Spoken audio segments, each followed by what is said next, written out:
Master,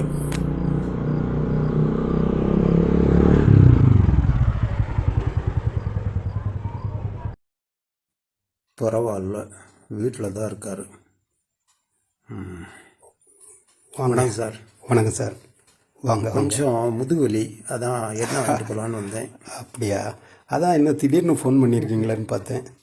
இதான் அவங்க வீடா? ஆமாம் ஆமாம், வாங்க உள்ளே வாங்க.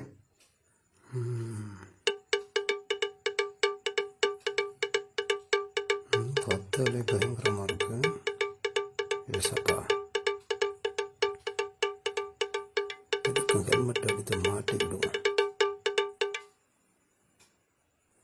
ஏசப்பா சோத்திரம்.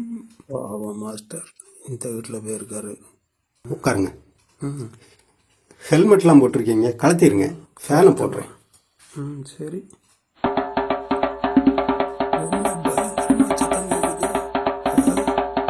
ஃபேன் வேண்டாம், கெட்டடம் இடிஞ்சு தலையில் விழுந்துரும் போலலாம் இருக்கு. இருங்க இருங்க, பயப்படாதீங்க. நான் எண்ணெய் எடுத்துகிட்டு வரேன். ஏங்க, வீட்டை பூசலையா? வீட்டை பூசுறதுக்கு முன்னாடி பக்கத்து வீட்டு ஆட்களோட பூசல் வந்துட்டு, அதனால அவங்க வீட்டை வாடகைக்கு விட்டுட்டு வெளியூர் போயிட்டாங்க. அட கொடுமைய, மரத்தை வளர்த்து வீட்டுக்குள்ளே விட்டுருக்காங்க. ஓடெல்லாம் கிழிஞ்சு தொங்குது. ஓடு மட்டுமா கலந்து தொங்குது? வீடே கலந்துதான் நிக்குது. மாடியில் தோட்டம் ஏதோ வச்சிருக்கீங்களோ? தோட்டமா? நீங்க வேற அந்த கொடுமையை ஏன் கேக்குறீங்க? வாங்க வந்து பாருங்க. திடீர்னு மேலெல்லாம் யாராரு? சரிதான், முதுகு வலின்னு தெரியாமல் வந்துட்டோமா?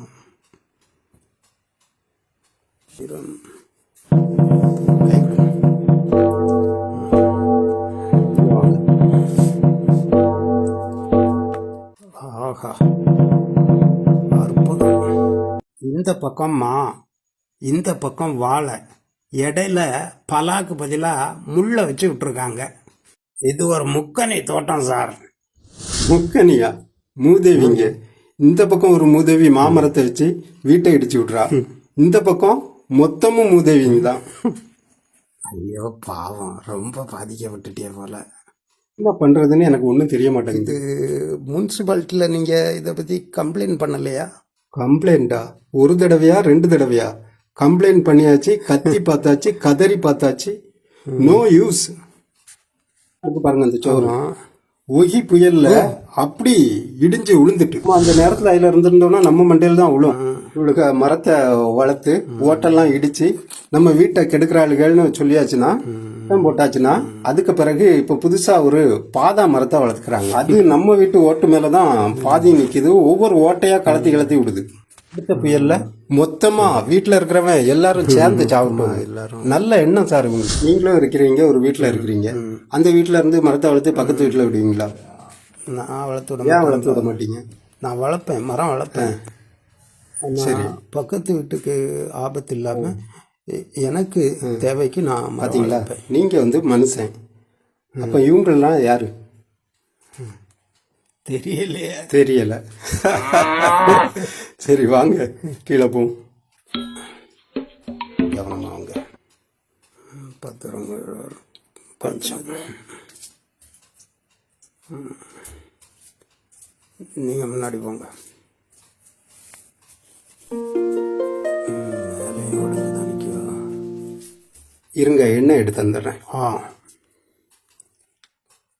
பாவம், அவங்களுக்கு சட்டம் தெரியல போல இருக்கு. சட்டம் மட்டும் இல்லை, அதாவது மனுஷத்தன்மைன்னு ஒன்று இருக்குல்ல, மனுஷத்தன்மை கிடையாது. அடுத்தது பகுத்தறிவு கிடையாது. அறிவு அப்படின்னு சொல்லுவாங்க. பள்ளிக்கூடத்துக்கு போய் அறஞ்செய்ய விரும்பு ஆர்வத சினம் அப்படின்னு சொல்லி கொடுக்குறாங்கல்ல, அந்த கல்வி அறிவும் கிடையாது. மதம், எல்லா மதமுமே அன்பை தான் போதிக்கும். அடுத்தவன்கிட்ட வந்து சுத்தி மரத்தை வளர்க்காத, அடுத்தவன்கிட்ட நட்பு பாராட்டு, அடுத்தவன் சொத்தை கெடுக்காதுன்னு தானே எல்லா மதமும் சொல்லுது. கண்டிப்பா.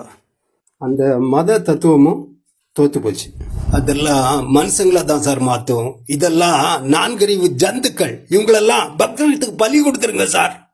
எனக்கு ஆத்திரங்கள் வருது சார். உங்களுக்கு ஆத்திரம் வருது, எனக்கு ஆத்திரம் வந்து நான் ஏதாவது பண்ணிட்டேன்னு வைங்களேன், அப்புறம் நான் ஜெயிலுக்கு போய் களியை தான் திங்கணும். களியா? ஐயே, இப்பெல்லாம் சிக்கன் பீஸ் எல்லாம் போடாவ. 200 அடிக்கு சுவரு, பேய்மலை அடிச்சாலும் உடையாத கட்டடம். வேப்ப மர காத்து, வெண்ணெய் எடுக்காத மோரு, மக்கா மாப்பிள்ளைன்னு உயிரை கொடுக்கிற நண்பர்கள், 24 மணி நேரமும் போலீஸ் பாதுகாப்பு. இதுக்கு ஜெயிலு சொர்க்கம் சார். நீங்க சொல்றத பார்த்தா எல்லாரையும் போட்டு தள்ளிட்டு உள்ளுக்கு போயிடலான்னு தான் தோணுது. நான் யோகா படிச்சு தொலைச்சிட்டேனே. எல்லா உயிர்களும் இன்புற்று வாழ்க. அப்போ உங்க தலையெழுத்த யாரும் மாத்த முடியாது. நீங்க தைலத்தை கொடுங்க. எனக்கு முதுகு வலி போய் இப்போ உடம்பு முழுக்க வலிக்குது. ரூபா ஜிபேல போட்டுறேன் மாஸ்டர். மரத்தை வளருங்கன்னா மரத்தை வளர்த்து மனுஷனை கொள்றாங்க.